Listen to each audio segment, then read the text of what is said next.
والأنعام،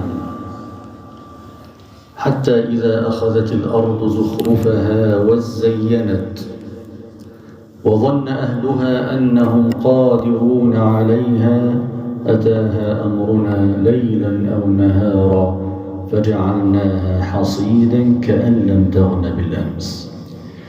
كذلك نفصل الآيات لقوم يتفكرون.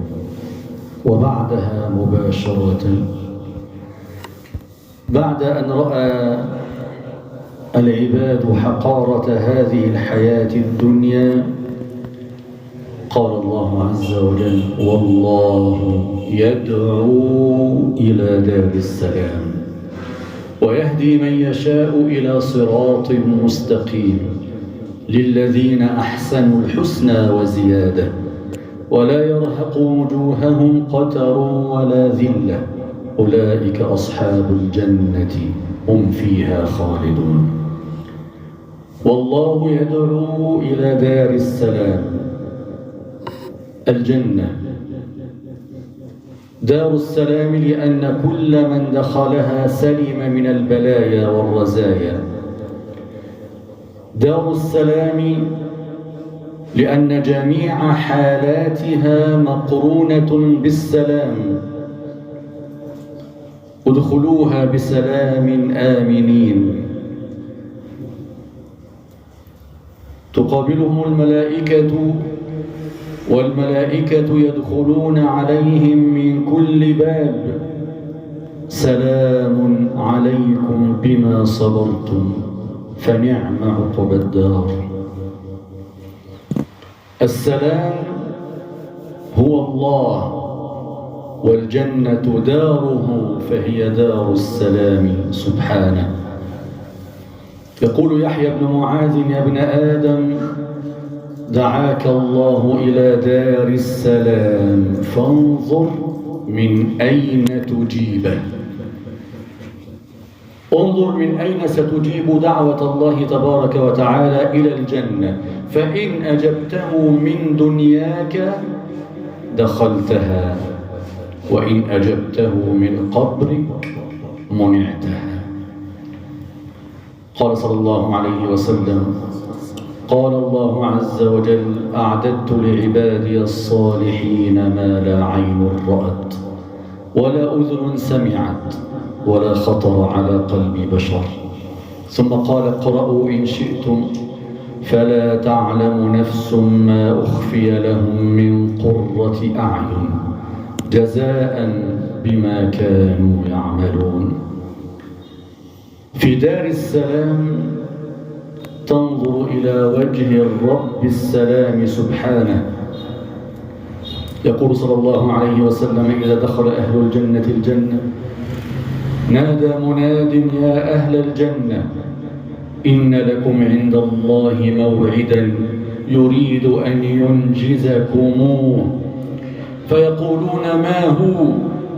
ألم يثقل موازيننا ويبيض وجوهنا ويدخلنا الجنة ويزحزحنا عن النار؟ قال: فيكشف لهم الحجاب فينظرون إليه، فوالله ما أعطاهم الله شيئا أحب إليهم من النظر إليه ولا أقر لأعينهم منه. دار السلام يقول عنها صلى الله عليه وسلم: وقد اشتاقت قلوب الصحابة لها، فقالوا: يا رسول الله حدثنا عن الجنة، ما بناؤها؟ قال: لبنة ذهب ولبنة فضة وملاطها المسك وحصباؤها اللؤلؤ والياقوت وترابها الزعفران، من يدخلها ينعم ولا يبأس ويخلد لا يموت، لا تبلى ثيابه ولا يفنى شبابه. أول صباح في دار السلام تشتاق إليه نفوسنا وتتوق إليه أرواحنا. أول صباح في الجنة. كم ستكون تلك اللحظات لحظات جميلة بل هي الأجمل، كم ستكون سعيدة بل هي الأسعد، كم ستكون هذه اللحظات هنيئة بل هي الأهنأ، لحظات نجني بها ثمار عمر طويل كم تمنيناها بشغف وكم جاهدنا لتلك اللحظات. أول صباح في الجنة يعني أول لقاء بيننا وبين النعيم الدائم، أول لحظة في الجنة راحة من هموم تركناها وراء ظهورنا، نعيم مقيم وعدنا به من الأزل، أول صباح بلا هموم، أول صباح بلا تفكير في مستقبل ولا تخطيط لحياة، فقط نعيم ونعيم ونعيم مقيم، أول صباح نحس فيه بطعم الحرية المطلقة، حرية لا تشوبها المنغصات. أول صباح في الجنة يكون فيه اللقاء بين الأحبة الذين فارقناهم في الحياة الدنيا، أول صباح لا تعبر عنه العبارات بل هو كل الفرح وأصل السعادة وحصاد الأيام الخوالي.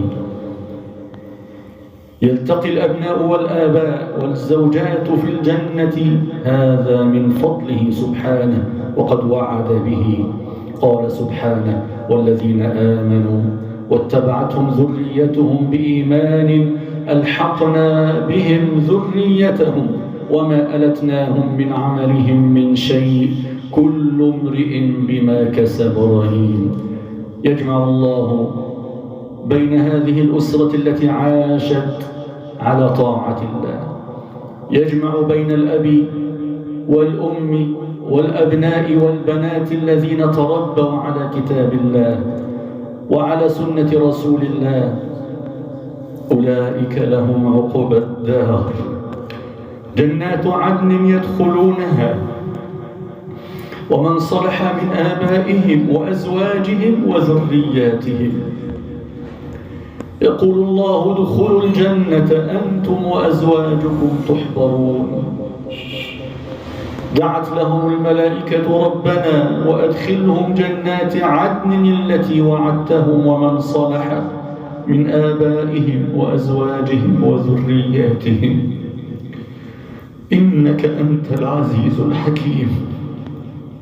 اللحظات الأولى في الجنة لحظات مبهرة، حين ترى الأنهار والقصور والثمار والخيام والذهب واللؤلؤ، حين نلتقي بأحبة ذهبوا من زمن وغابوا عن العيون، حين يلتقي الابن البار بأمه والشيخ الفاني بابنته والوالدان بابنهما الذي مات صغيرا وودع الحياة، حينما نرى المريض قد شفي،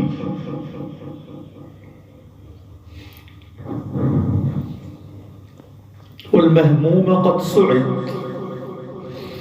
حين نلتقي بالأنبياء ترى الشهداء، تبصر الملائكة، يقال لك: هذا أبو بكر، والقادم هناك عمر، والجالس تحت الشجرة ابن الوليد.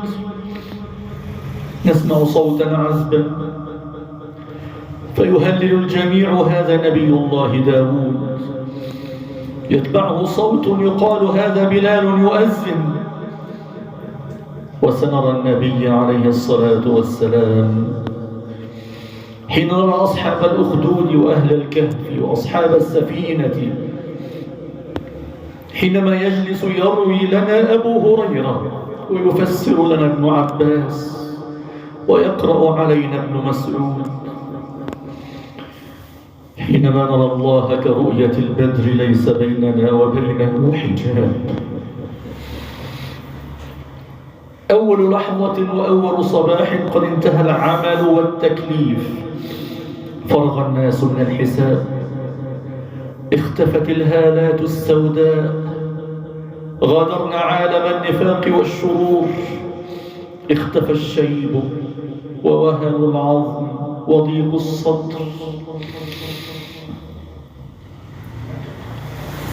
والله جل وعلا ينادي أهل الجنة: يا أهل الجنة، فيقولون لبيك ربنا وسعديك، فيقول: هل رضيتم؟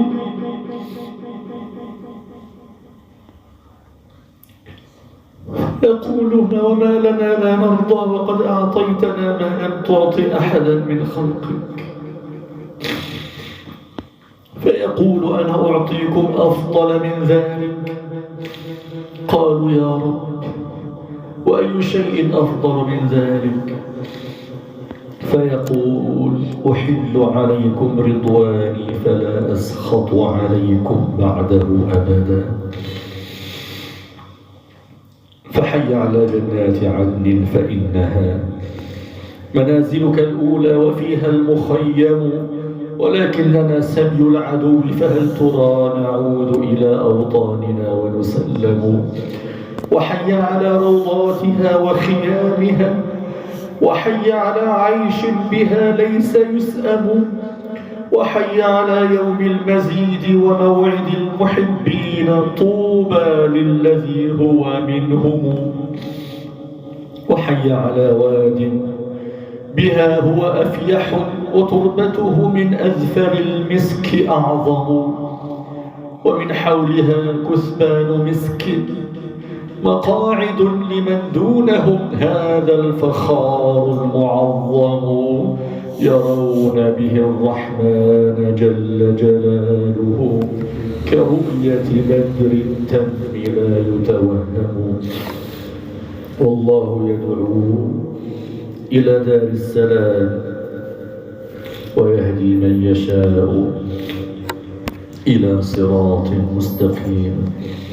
نسأل الله جل وعلا أن يرزقنا الحسنى وزيادة، وأن يجعلنا من أهل الجنة، وأن ينجينا من النار. أقول قولي هذا وأستغفر الله لي ولكم، وصل اللهم وسلم وبارك على نبينا محمد.